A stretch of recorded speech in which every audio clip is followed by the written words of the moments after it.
چھوٹے بچے جو بول نہیں سکتے وہ ساری باتیں رو کے کرتے ہیں، اس لیے والدین کا بچوں کو سمجھنا بہت ضروری ہے۔ جب بچہ بھوک محسوس کرتا ہے تو وہ آہستہ آہستہ روتا ہے اور رونے کی شدت گریجولی بڑھتی ہے۔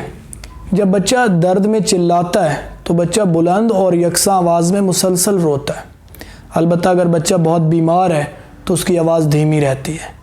بچہ جب زیادہ دیر اکیلا رہے تو وہ چاہتا ہے کہ ماں باپ اس کو اٹھائیں۔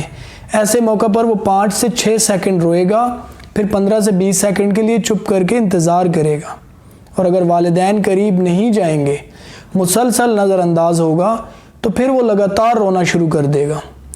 اگر آپ کا بچہ مٹھی بھینچتا ہے تو اس کا مطلب ہے کہ اسے شدید بھوک لگی ہے، اور اگر ایسی صورت میں نظر انداز کیا جائے گا تو وہ مٹھی بھینجنے کے ساتھ ساتھ رونا شروع کر دے گا۔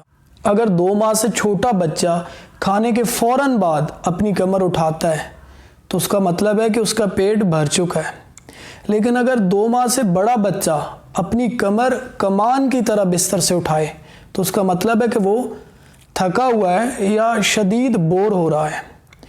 چھوٹا بچہ جب خوفزدہ ہوتا ہے تو تیزی سے ہاتھ پاؤں مارتا ہے اور سر کو دائیں بائیں گھماتا ہے، دراصل وہ ماں کو تلاش کرتا ہے، اور اگر ایسی صورت میں نظر انداز ہو جائے تو بلند آواز میں رونا شروع کر دیتا ہے۔ چھوٹا بچہ اگر کان پکڑ کر شدت سے روئے تو اسے فوراً ڈاکٹر کو دکھائیے۔ ہمیں اپنے چھوٹے بچوں کو، ان کے اشاروں کو سمجھنے کی ضرورت ہے۔